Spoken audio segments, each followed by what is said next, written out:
Hello दोस्तों, बहुत बहुत स्वागत है आप सभी का कोचिंग जंक्शन में। मैं हूं शशांक मिश्रा और यहां पर हम देख रहे हैं यूपीएसआई के लिए हिंदी।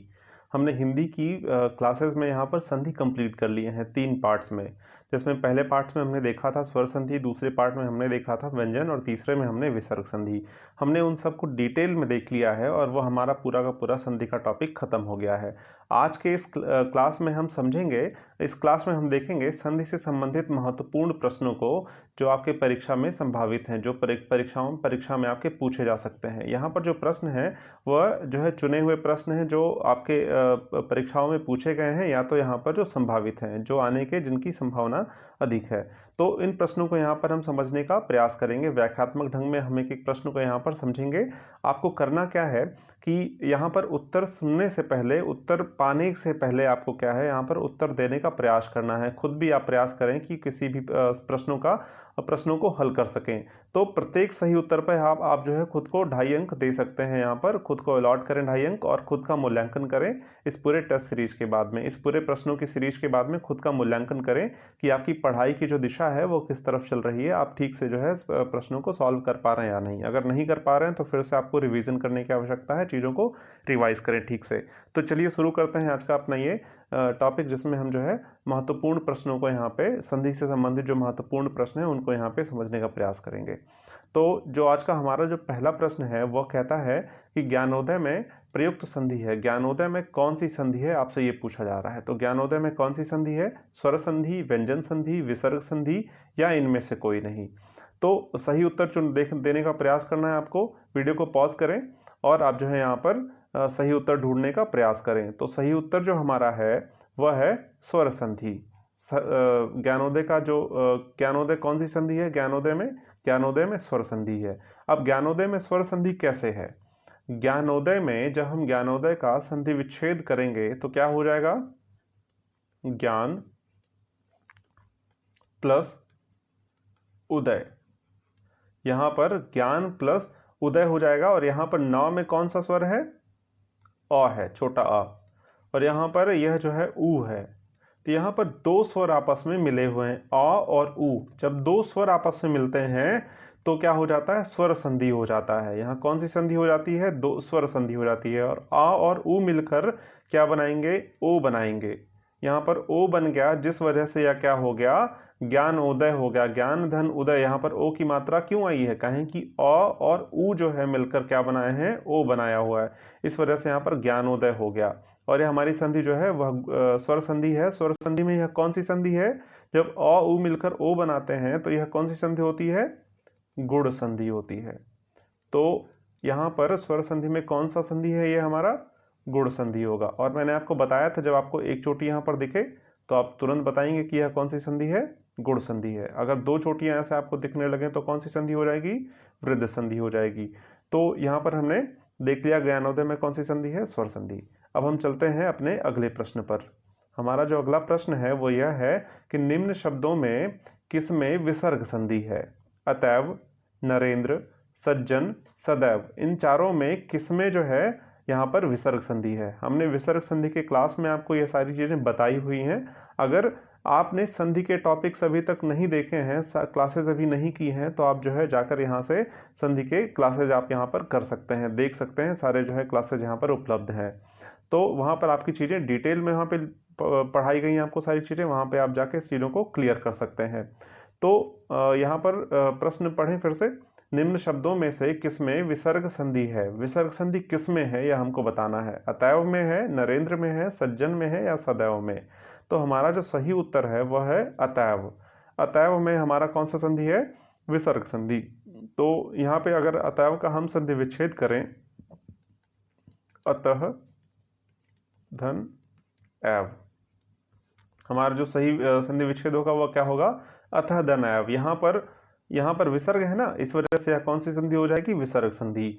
अब हमने विसर्ग संधि का यह नियम पढ़ा था ना कि विसर्ग संधि में यह विसर्ग संधि कब होगा? यहाँ पर जो है अतएव, यहाँ पर जो है विसर्ग कब हट जाएगा?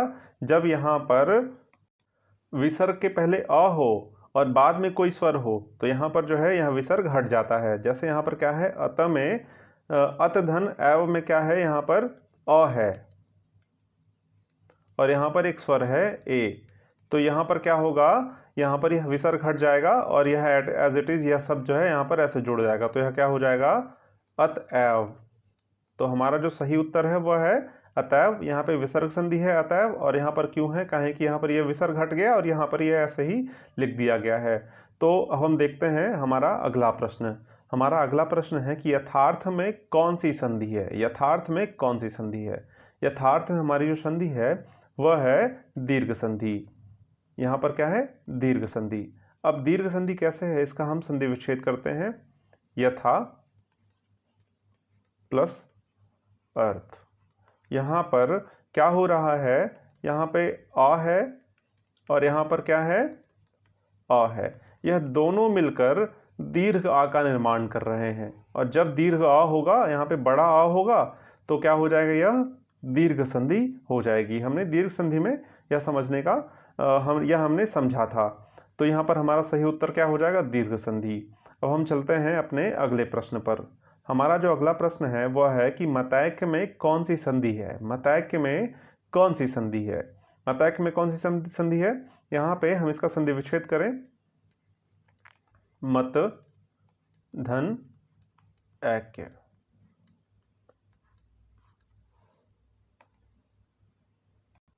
और एक चीज मैंने आपको क्या बताई थी, जहां पर दो चोटियां ऐसे आपको दिख जाएं वह क्या हो जाता है, वृद्ध संधि। यहाँ पर सीधा सीधा आपको दिख रहा है यहाँ पर वृद्ध संधि है, क्यों, काहे कि यहाँ पर क्या है, दो चोटियां यहाँ पर लगी हुई हैं। फिर भी हम यहाँ से समझने का प्रयास करें, यहाँ पे अ है और यहाँ पर ए है, यह दोनों जब जुड़ता है तो ए की मात्रा बनती है।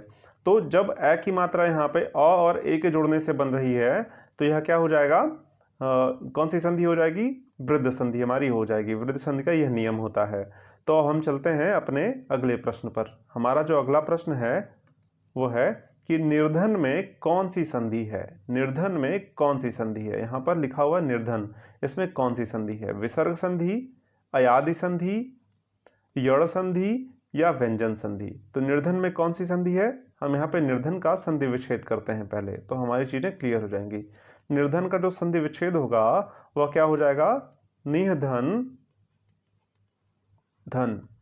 यहाँ पर मैंने आपको जब विसर्ग संधि हम पढ़ रहे थे तो मैंने आपको क्या बताया था, यहाँ पर जब यहाँ पर ऊपर रा हो और यहाँ पर अ छोटा या बड़ा अ को छोड़कर अन्य कोई भी स्वर हो विसर्ग से पहले, यहाँ पर जब कोई दूसरा स्वर हो छोटा या बड़ा अ को छोड़कर, और यहाँ पर तीसरा चौथा या पांचवा वर्ण हो या फिर या र या ल व हो, तो क्या हो जाता है, यहाँ पर विसर्ग रा में परिवर्तित हो जाता है। तो यहाँ पर निर्धन को देखकर आपको क्या लग रहा है, यहाँ पर जो निर्धन लिखा हुआ है शब्द निर्धन, इसमें आपको देखकर क्या लग रहा है। अगर आपको मान लिया नहीं आ रहा है कि इसका संधि विच्छेद कैसे करें, तो आप क्या देख रहे हैं, यहाँ पे रा है, यहाँ पर ऊपर क्या रा है और यहाँ पर क्या है, किसी भी वर्ण वर्ग का ये कौन सा अक्षर है, कौन सा वर्ण है ये। यहाँ पर मैंने क्या बताया था आपको कि यहाँ पर अगर तीसरा वर्ण हो या फिर चौथा हो या पांचवा हो, तो यहाँ पर यह जो है कैवा वर्ण है, ये त थ द ध, त थ द ध, ये चौथा वर्ण है, त वर्ग में या चौथा वर्ण है। यहाँ पर चौथा वर्ण आया और आपने क्या देखा कि यहाँ पर आपको अगर नियम याद होने चाहिए, नियम अगर आपको याद हैं तो चीजें आप जो है इसका संधि विच्छेद आसानी से कर ले जाएंगे। तो यहाँ पर क्या देखा आपने, यहाँ पर छोटा या बड़ा आ तो नहीं है, यहाँ पर क्या है, छोटी ई है। यहाँ पर आपका स्वर भी वही है, यहाँ पे छोटा या बड़ा आ को छोड़कर एक स्वर है और यहाँ पर ऊपर रा की मात्रा लगी हुई है। यहाँ पर जब ऊपर रा की मात्रा है और आपने एक चीज और देखा, यहाँ पर देखा कि यहाँ पे चौथा वर्ण है, यहाँ पर त वर्ग में यहाँ पर चौथा वर्ण है, तो आपके दिमाग में तुरंत आया कि यहाँ पर तो यह रा हट कर यहाँ पर क्या बन जाएगा, विसर्ग बन जाएगा, और आपने तुरंत इसका जो है संधि विच्छेद कर दिया। वह क्या कर दिया, निधन धन।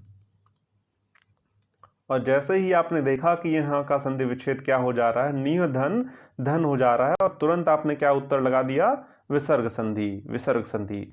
विसर्ग संधि में यह नियम भाई मैंने आपको बताया था, उन वीडियोस को, उन क्लासेस को फिर से आप जाकर देखें, वहां पर मैंने आपको समझाया था कि यहाँ पर छोटा अ या बड़ा आ को छोड़कर कोई भी यहाँ पर स्वर हो विसर्ग से पहले और बाद में किसी भी वर्ग का तीसरा चौथा या पांचवा वर्ण हो या फिर या र ल व ह हो, तो क्या हो जाता है, यह विसर्ग रा में परिवर्तित हो जाता है। तो यहाँ पर वही कंडीशन है ना भाई, यहाँ पर क्या है, ना पर छोटी की मात्रा है और यहाँ पे चौथा वर्ण है, यहाँ पर तीसरा चौथा या पांचवा वर्ण कोई भी हो या फिर या रा ला वा हा हो। तो यहाँ पर चौथा वर्ण है और यहाँ पर ना पर छोटी की मात्रा है, ई की मात्रा है, और तो यह विसर्ग किस में परिवर्तित हो गया, रा में परिवर्तित हो जाएगा। तो यह हमारा जो सही उत्तर है वह क्या हो जाएगा, विसर्ग संधि। अब हम चलते हैं अपने अगले प्रश्न पर। हमारा जो अगला प्रश्न है वह कहता है कि निष्कपट शब्द का संधि विच्छेद है। निष्कपट शब्द में कौन सा संधि है, या इसका जो है संधि विच्छेद क्या होगा। तो निष्कपट शब्द का संधि विच्छेद क्या हो जाएगा, निधन कपट, निधन कपट। अब फिर से हम यहाँ पर समझने का प्रयास करते हैं, कैसे। यहाँ पर हमने देखा था कि यहाँ पर अगर क खा हो या प फा हो, यहाँ पर हमने क्या देखा था, यहाँ पर क्या हो, क खा हो, क या ख हो, प या फा हो। अगर यह दोनों हैं, इन चारों में से कोई भी वर्ण है और इसके पहले अगर क्या हो, विसर्ग लगा हो और विसर्ग के पहले ई हो या ऊ हो, अगर यह स्थिति बन रही है तो यह जो विसर्ग है वह किस में परिवर्तित हो जाता है, यह मूर्धन्य षा में परिवर्तित हो जाता है। यह जो है षटकोण वाले षा में, खटकोण वाले षा में परिवर्तित हो जाएगा। तो यहाँ पर क्या है, यहाँ पर ई या ऊ में से कौन सा स्वर है, यहाँ पर ई है, यहाँ पर छोटी ई है, और यहाँ पर क है। तो यहाँ पर ई की मात्रा है और यहाँ पर क है, तो हमारा नियम क्या कहता है, यह क्या हो जाएगा, यहाँ पर ये षा में परिवर्तित हो जाएगा। तो यहाँ पर क्या है, यहाँ पे षा में परिवर्तित हो गया है ना, तो हमारा संधि विच्छेद कौन सा सही होगा, यही होगा संधि विच्छेद। और यहाँ पर संधि कौन सी होगी, विसर्ग संधि। यहाँ पर कौन सी संधि हो जाएगी, विसर्ग संधि, विसर्ग संधि यहाँ पर सही हो जाएगा। तो अब हम देखते हैं, यहाँ पर चीज़ें आपको समझ में आ गई होंगी आसानी से। नियमों को एक बार फिर से आप देख लें, रिवाइज कर लें। यहाँ पर मैंने आपको नियम बता भी दिया है जिससे आपका रिवाइज हो गया होगा। तो हम चलते हैं अपने अगले प्रश्न पर। हमारा जो अगला प्रश्न है वह है कि सत्याग्रह का सही संधि विच्छेद है। सत्याग्रह में कौन सा संधि विच्छेद है, सत्याग्रह का सही संधि विच्छेद क्या है। तो सत्याग्रह का सही संधि विच्छेद क्या होगा, सत्य धन आग्रह, सत्य धन आग्रह। तो यहाँ पर सत्य धन आग्रह यहाँ पर लिखा हुआ है ना, तो यहाँ पर कौन सा स्वर है, यहाँ पर अ है और यहाँ पर क्या है, बड़ा आ। यह दोनों मिलकर यहाँ पर बड़ा आ का निर्माण कर रहे हैं, और जैसे यह बड़ा आ हुआ, यहाँ पर कौन सी संधि हो जाएगी, सत्याग्रह में कौन सी संधि हो जाएगी, दीर्घ संधि हो जाएगी। सत्याग्रह, यहाँ पे आ है ना, बड़ा आ रहा है, तो यहाँ पे क्या हो जाएगा, यह दीर्घ संधि हो जाएगा, दीर्घ संधि हो जाएगा ये। तो अब हम चलते हैं अपने अगले प्रश्न पर। यहाँ पर प्रश्नों को हम जो है ठीक से रिवाइज भी करते हुए चल रहे हैं, उनके सारे नियमों को। यहाँ पर सिर्फ उत्तर जानने से हमारा मतलब नहीं होना चाहिए, वह प्रश्न का यह उत्तर क्यों है यह भी हम जानेंगे, तो हमारे जो पुराने नियम हैं वो फिर से रिकॉल हो जाएंगे, हमको चीज़ें जो है फिर से समझ में आ जाएंगी। तो जो भी आपको भूला बिसरा, आपके दिमाग में कहीं छूट गया होगा, वह चीज़ें फिर से क्लियर हो जाएंगी आपकी। तो यहाँ पर हम देखते हैं अपना अगला प्रश्न। हमारा अगला प्रश्न है कि स्वागत में कौन सी संधि है, स्वागत में कौन सी संधि है। स्वागत में तो कौन सी संधि हो जाएगी, हम क्या करेंगे, इसका जो है संधि विच्छेद कर लेते हैं। सूधन आगत, क्या हो जाएगा, सूधन आगत। यहाँ पर ऊ और आ मिलकर वा बना लेते हैं। यहाँ पर क्या हो, यहाँ पर बड़ा आ हो गया, बड़ा वा हो गया, यहाँ पर क्या हो जाता है, वा बन जाता है, और क्या हो जाता है, यह स्वागत हो जाएगा। तब यह यहाँ पर क्या हो जाएगा, यह ऊ और आ मिलकर क्या बन जाएगा, वा बन जाएगा, तो यह क्या हो जाएगा, स्वागत हो जाएगा, स्वागत। यहाँ पर क्या हो जाएगा, यह स्वागत हो जाएगा। और यहाँ पर जो संधि है वह कौन सी संधि हो जाएगी, यण संधि। हमारा जो सही उत्तर होगा वह क्या होगा, यण संधि। यण संधि हमारा सही उत्तर होगा। स्वागत में कौन सी संधि है, यण संधि है। अब हम चलते हैं अपने अगले प्रश्न पर। हमारा अगला प्रश्न है कि सज्जन में कौन सी संधि है, सज्जन में कौन सी संधि है। यह जो नीचे यहाँ पर नुक्ता लगा हुआ है इसको हटा दें, यहाँ पर ये उर्दू में ऐसे लगाया जाता है, फारसी में, हिंदी में इसका कोई स्थान नहीं है। तो सज्जन में कौन सी संधि है, सज्जन में हम अगर इसका संधि विच्छेद करें तो क्या हम देखते हैं कि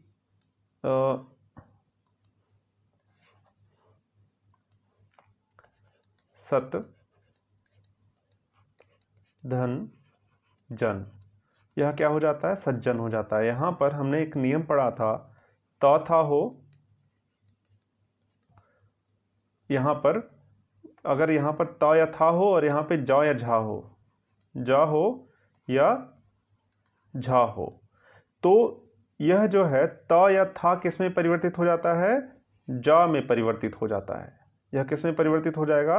ज में परिवर्तित हो जाएगा। अगर झ भी होता ना तो भी यह जो है ज में परिवर्तित हो जाता। तो यहाँ पर क्या है? त है और यहाँ पे ज है, तो यह त किस में परिवर्तित हो जाएगा? ज में परिवर्तित हो जाएगा। तो यह क्या हो जाएगा? सज्जन हो जाएगा। यहाँ पे त किस में परिवर्तित हो गया? ज में, सज्जन हो गया। और यहाँ पर इसका संधि विच्छेद, तो यह सज्जन का संधि विच्छेद क्या हो गया? सत धन जन। और क्यों हो गया? काहे कि यह नियम था, और यह नियम हमने किस में पढ़ा था? व्यंजन संधि में पढ़ा था। यहाँ पर व्यंजन ही ना है, तो क्या है? व्यंजन है ना भाई। तो क्या हो जाएगा? यह हमारा सही उत्तर व्यंजन संधि। यह क्या हो जाएगा? व्यंजन संधि। हमने व्यंजन संधि में यह नियम पढ़ा था, तो यह नियम भी आपको रिकॉल हो गया होगा। तो अब हम चलते हैं अपने अगले प्रश्न पर। हमारा जो अगला प्रश्न है वह है कि चंद्रोदय में कौन सी संधि है? चंद्रोदय में कौन सी संधि है?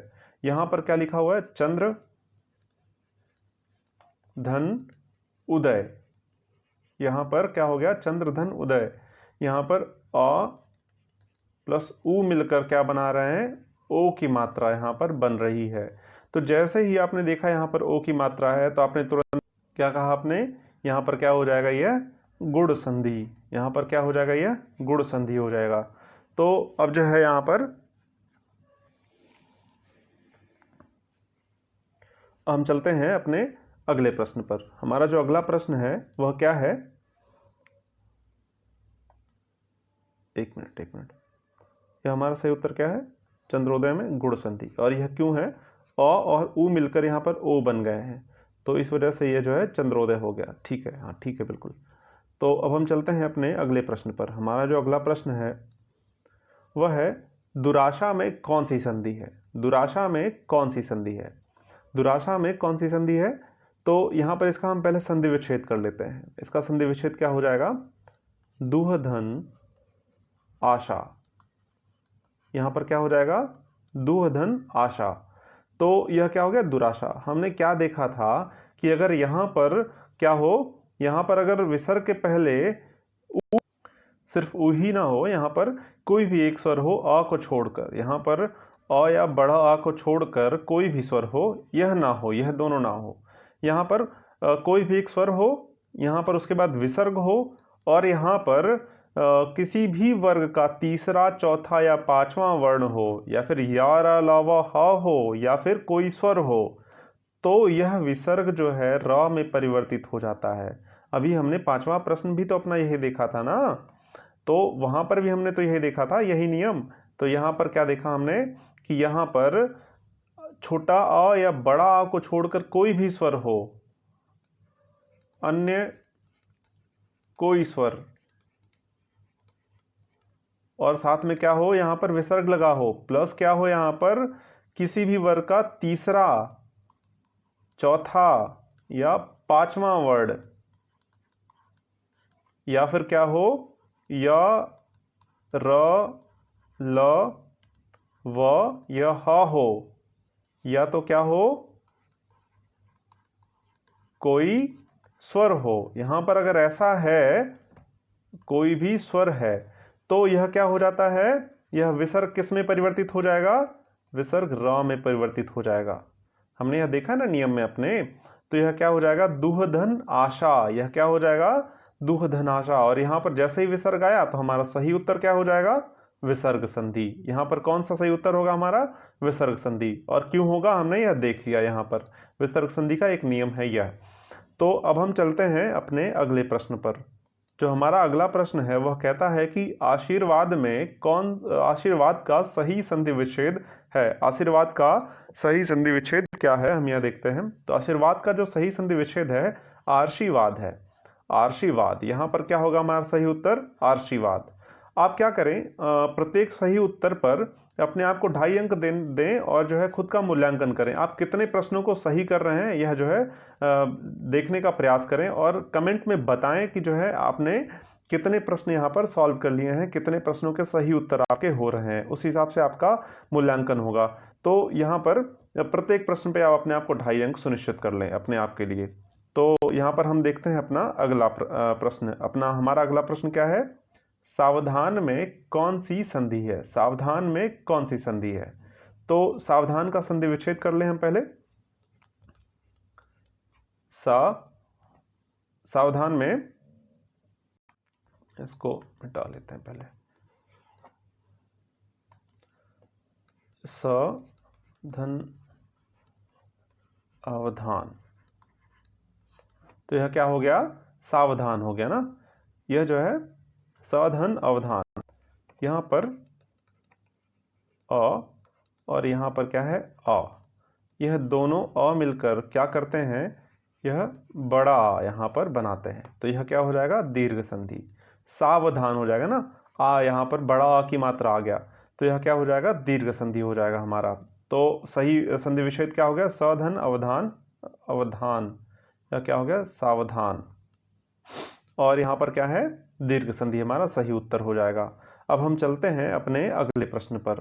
हमारा जो अगला प्रश्न है वह है कि महेंद्र शब्द का संधि विच्छेद कीजिए। महेंद्र शब्द का संधि विच्छेद करने के लिए आपसे कहा जा रहा है। तो महेंद्र शब्द का जो संधि विच्छेद होगा वह क्या होगा? महाधन इंद्र। महाधन इंद्र, यहां पर महाधन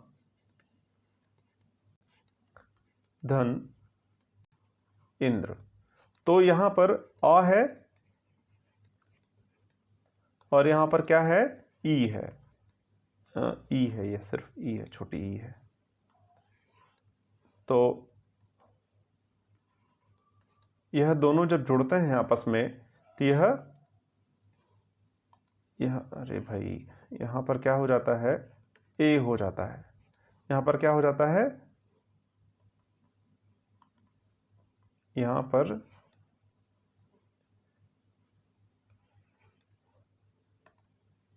ए हो जाता है यह। और तो अगर अ ई जुड़कर ए हो जाते हैं तो यहां पर क्या हो जाता है हमारा? यहां पर गुण संधि। गुण संधि हो जाता है। क्या हो जाता है? गुण संधि। अब यहां पर एक चोटी है, इस हिसाब से भी आपको यह समझ में आना चाहिए कि यहां पर एक चोटी लगी हुई है तो यह गुण संधि ही होगा। यहां पर महेंद्र, देवेंद्र, सुरेंद्र, यहां पर सब में क्या होगा? एक ही चोटी होगी और यहां पर एक चोटी होने की वजह से क्या होगा? यह गुण संधि हो जाएगा। और जो हमारा संधि विच्छेद है वह क्या होगा? महाधन इंद्र। तो अब हम चलते हैं अपने अगले प्रश्न पर। जो हमारा अगला प्रश्न है वह है महौषधि में कौन सी संधि है? महौषधि में कौन सी संधि है? तो आपको कुछ सोचना है क्या इसमें? यहाँ पे दो चोटियां आ गई। यहाँ पर जैसे ही दो चोटियां आई, एक चोटी आई थी तो आपने क्या कहा? गुण संधि। यहाँ पर क्या कहा इसके लिए? गुण संधि कहा। और यहाँ पर जैसे ही दो चोटियां आई आपने क्या कह दिया? यह सीधा सीधा क्या हो जाएगा? वृद्धि संधि हो जाएगी। यह कौन सी संधि हो जाएगी? वृद्धि संधि। महाधन औषधि, यहाँ पर क्या हो जाएगा? वृद्धि संधि हो जाएगी यह। तो यहाँ पर कुछ और करना है क्या? आपको तो बता चुका हूं मैं सारी चीजें। तो यहाँ पर हम देख लेते हैं इसका संधि विच्छेद। महाधन औषधि, यह क्या हो गया? महौषधि। यहां पर जैसे ही यहां पर आ और ओ मिलते हैं तुरंत यह क्या हो जाता है? अ हो जाता है। और जैसे यह ओ हुआ, यहां पर क्या हो गया? महौषधि हो गया। और यह कौन सी संधि हो गई? महौषधि। यहां पर कौन सी संधि हो गई? वृद्धि संधि हो गई। तो यह हो गया हमारा जो है महौषधि का संधि। तो अब हम देखते हैं अपना अगला प्रश्न। हमारा जो अगला प्रश्न है वह है विधायिका में कौन सी संधि है? विधायिका में कौन सी संधि है? विधायिका में अयादि संधि है। विधायिका में कौन सी संधि है? अयादि संधि। याद करिए, मैंने आपको बताया था जब हम स्वर संधि पढ़ रहे थे कि जब भी आय विधाय, यहाँ पे जैसे आप उच्चारण करें ना, विधाय, यहाँ पे आय आ रहा है ना बीच में, जैसे ही आय होगा, यहाँ पे आय शब्द आएगा, तुरंत आप क्या बताएंगे कि यह जो है अयादि संधि है। यहाँ पे क्या हो जाएगा? अयादि संधि हो जाएगा। कैसे हो जाएगा? विधायिका में यहाँ पर क्या हो रहा है? विधेय धन इका, यह क्या हो जाएगा? विधायिका। यहाँ पे अ और ई मिलके आय बनाएंगे, ठीक है। यहाँ पे अ और मिलके अ और ई मिलकर क्या बना रहे हैं? आय बना रहे हैं। जैसे यहाँ पे आय शब्द आया तुरंत आपने क्या कह दिया? यह अयादि संधि है। आय। यहाँ पे क्या बनेंगे, सॉरी एक मिनट, यहाँ पे ए और जो क्या मिल रहा है यहाँ पे एक और स्वर मिलके क्या बना रहे हैं, आय बना रहे हैं। हाँ ठीक है, तो क्या हो जाएगा विधायिका, यहाँ पर क्या हो जाएगा विधायिका। और हमारा सही उत्तर क्या हो जाएगा, अयादि संधि। यहाँ पर जो हमारा उत्तर हो जाएगा वो हो जाएगा अयादि संधि। तो अब हम चलते हैं अपने अगले प्रश्न पर। विसर्ग संधि का उदाहरण है, विसर्ग संधि का इसमें से उदाहरण कौन सा है। तो विसर्ग संधि का जो उदाहरण है यहाँ पे वो ऑप्शंस क्या क्या हैं आपके, सज्जन, दुष्कर, अन्वय, शावक। यहाँ पर क्या हो जाएगा हमारा सही उत्तर, दुष्कर।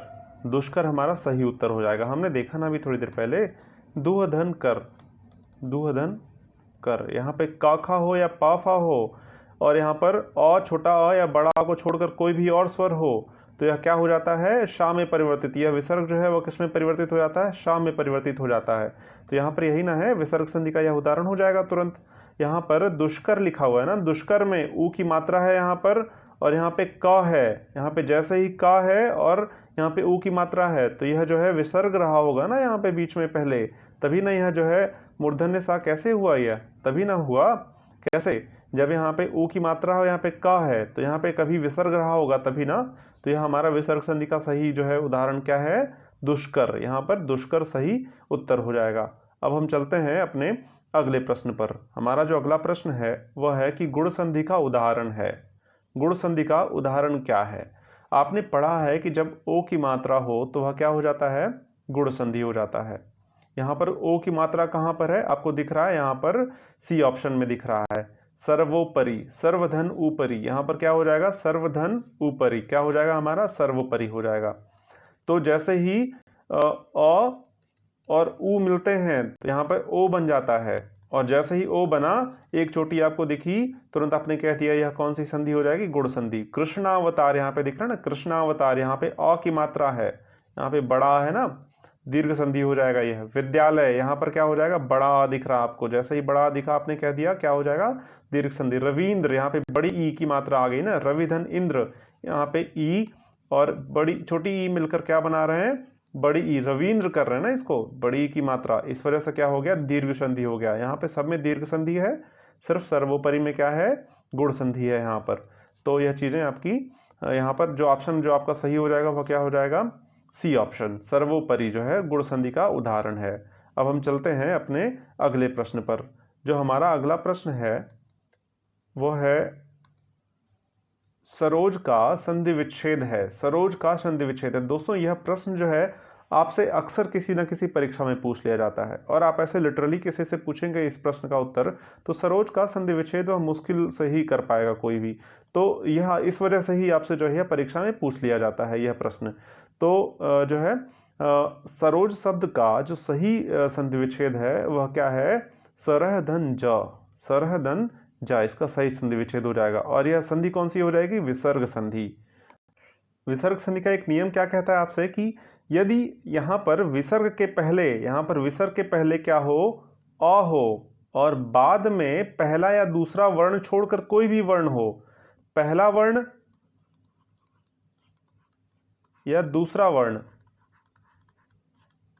इन दोनों को छोड़कर कोई भी वर्ण हो या फिर यार अलावा हा हो तो क्या हो जाता है, यहाँ पर यह जो विसर्ग है वह किस में परिवर्तित हो जाता है, ओ में परिवर्तित हो जाता है। और यहाँ पर क्या है भाई विसर्ग संधि में, यहाँ पे ट्रा में क्या है, अ है ना, यहाँ पे अ है और यहाँ पे जा है। जा कौन सा वर्ण है, पहला दूसरा वर्ण तो नहीं ना है, ता च छ ज, यहाँ पे तीसरा वर्ण है, यह कौन सा वर्ण है, तीसरा वर्ण है यह।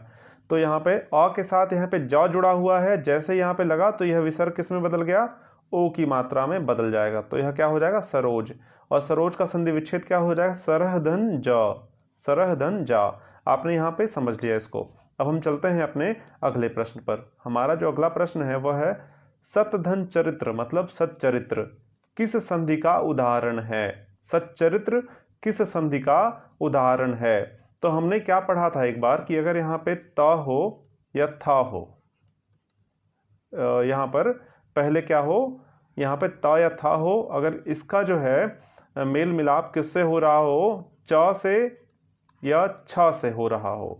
तो यहाँ पर क्या हो जाएगा, यह च में परिवर्तित हो जाएगा। यह त या था किस में परिवर्तित हो जाएगा, च या छ में। अभी पिछला प्रश्न भी हमने इसी तरह से एक देखा था, अभी थोड़ी देर पहले एक प्रश्न भी सज्जन का हमने यहाँ पर देखा था ना।